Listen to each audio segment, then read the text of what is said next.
Assalamualaikum warahmatullahi wabarakatuh.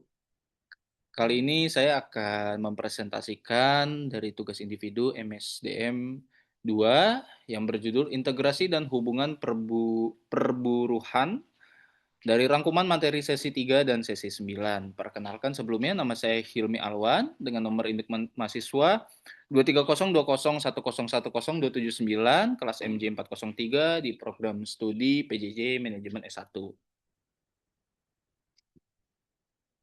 Untuk agenda pembahasannya, yang pertama integrasi. Saya ambil dari materi sesi 3, yaitu pengertian, tujuan, prinsip integrasi, hakikat kebutuhan manusia, dan berbagai model motivasi.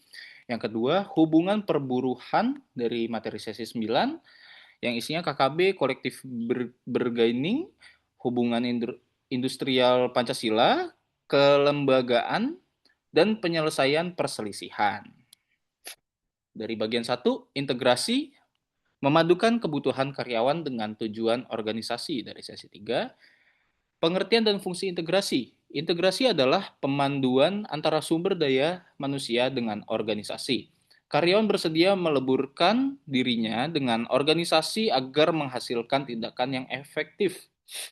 Fungsi integrasi agar karyawan tidak hanya mampu bekerja sama, tetapi juga mau bekerja sama menyesuaikan keinginan pribadi dengan tujuan perusahaan. Gaji yang tinggi saja tidak selalu membuat karyawan merasa puas. Banyak faktor lain yang mempengaruhi kepuasan kerja. Tujuan dan prinsip pengintegrasian.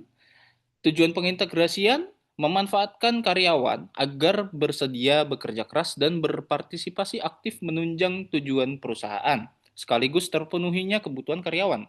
Prinsip pengintegrasian menciptakan kerjasama yang baik dan saling menguntungkan antara karyawan dan perusahaan.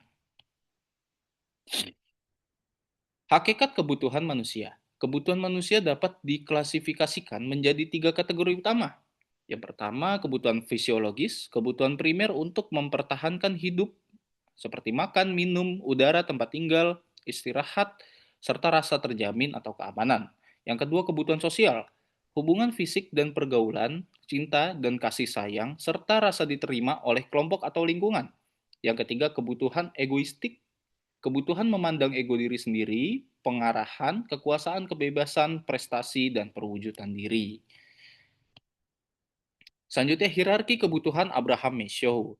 Kebutuhan manusia tersusun dalam suatu hierarki, dari yang paling rendah, fisiologis, hingga tertinggi, perwujudan diri. Yaitu yang pertama fisiologis, yang selanjutnya rasa aman, ketiga rasa sosial atau rasa memiliki, keempat penghargaan atau esteem, yang paling tingginya aktualisasi diri.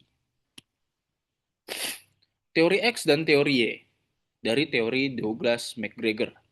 Manusia dipandang sebagai makhluk kontradiktif dengan dua sisi berbeda dalam bekerja. Dari teori X, rata-rata manusia tidak suka bekerja dan berusaha menghindarinya. Karyawan perlu diatur, diawasi, bahkan dipaksa agar bekerja dengan baik.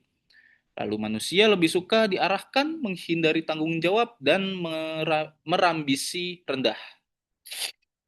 Teori Y, bekerja adalah hal wajar, sewajarnya bermain atau beristirahat.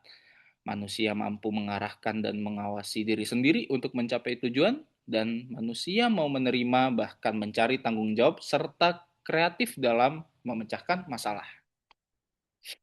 Selanjutnya, teori dua faktor dari Friedrich Herzberg.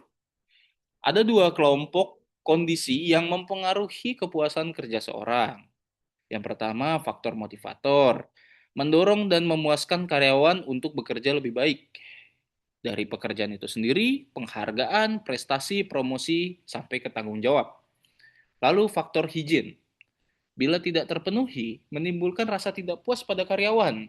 Mulai dari kebijakan dan administrasi perusahaan, kepenyeliaan atau supervisi, hubungan antar pribadi, kondisi kerja dan upah, dan sampai rasa aman dalam bekerja. Selanjutnya, keinginan karyawan. Sebagai kebutuhan manusia, tercermin dari keinginan karyawan terhadap pekerjaannya. Di antaranya, yang pertama, gaji atau upah yang baik. Yang kedua, pekerjaan yang aman secara ekonomis. Yang ketiga, rekan kerja yang kompak. Keempat, penghargaan atas pekerjaan. kelima pekerjaan yang berarti, keenam kesempatan untuk maju, ketujuh kondisi kerja yang aman dan nyaman, kedelapan pimpinan yang adil dan bijaksana, dan yang kesembilan organisasi yang dihargai masyarakat. Selanjutnya kita masuk ke bagian kedua, hubungan perburuhan. Menjaga keharmonisan hubungan industrial di perusahaan dari materi sesi 9. Untuk perburuhan KKB dan kolektif bargaining, dari kesepakatan kerja bersama atau KKB, musyawarah dan mufakat antara pimpinan perusahaan dan pimpinan serikat karyawan untuk memutuskan hal-hal yang menyangkut kebutuhan karyawan dan kepentingan perusahaan, sejalan dengan hubungan industrial Pancasila.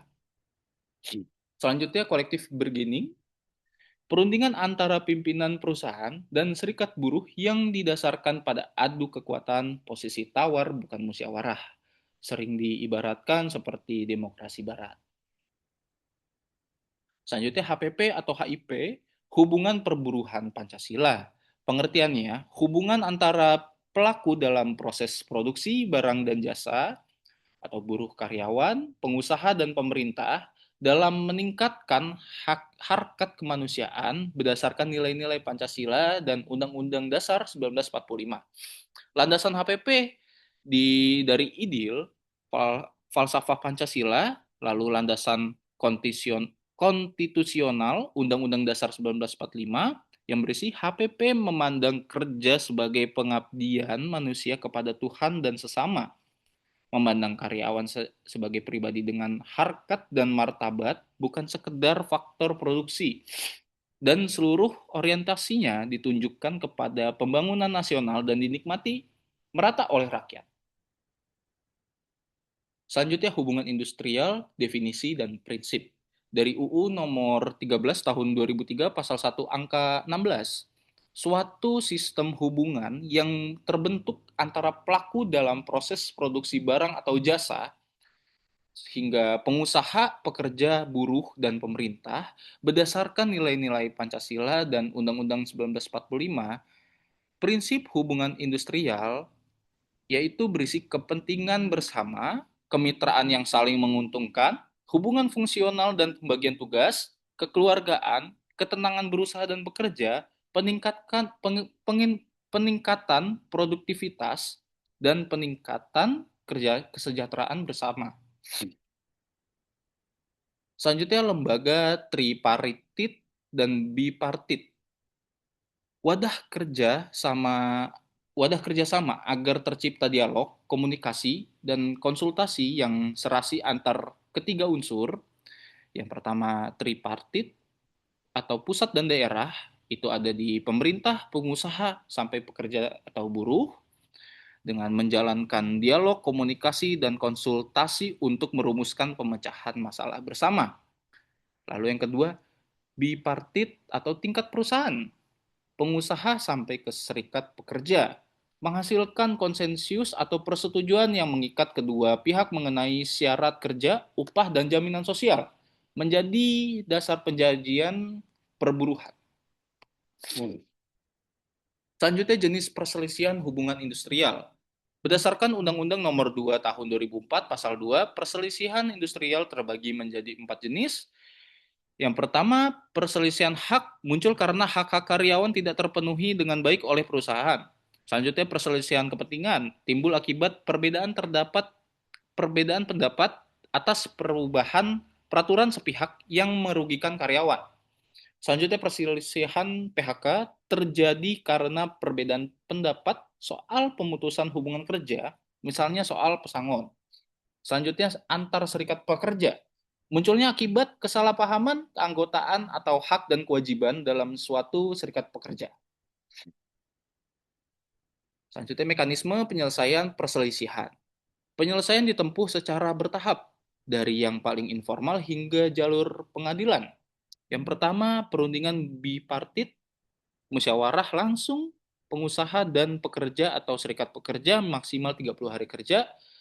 Lanjut ke tahap mediasi, konsultasi, di tengah mediator atau konsilator netral bila perundingan bipartit gagal. Yang terakhir, pengadilan hubungan industrial. Jalur hukum terakhir bila mediasi atau konsiliasi tidak mencapai kesepakatan. Untuk kesimpulannya, integrasi memadukan kebutuhan karyawan dengan tujuan organisasi agar tercipta kerjasama yang efektif dan saling menguntungkan. Yang kedua, memahami hakikat kebutuhan manusia, membantu perusahaan merancang pendekatan yang tepat bagi karyawan. Yang ketiga, hubungan perburuhan yang sehat melalui KKB, hubungan industrial Pancasila, dan lembaga tripartit atau bipartit, menjaga keharmonisan perusahaan. Yang terakhir, perselisihan industrial diselesaikan secara bertahap, bipartit, mediasi atau konsilisasi, hingga pengadilan hubungan industrial. Dari referensi ini saya merangkum daftar pustaka mulai dari Farida Umi dan Hartono Sri di tahun 2015, Manajemen Sumber Daya Manusia 2, Ponorogo Umuh, Ponorogo Press, hingga Ruki Ahmad, Hubungan Industrial dan Hubungan Perburuhan di Indonesia dari ahmadruki.com. Untuk presentasi dari saya sekian, bila ada kekurangannya mohon dimaafkan. Sekian dan terima kasih. Wassalamualaikum warahmatullahi wabarakatuh.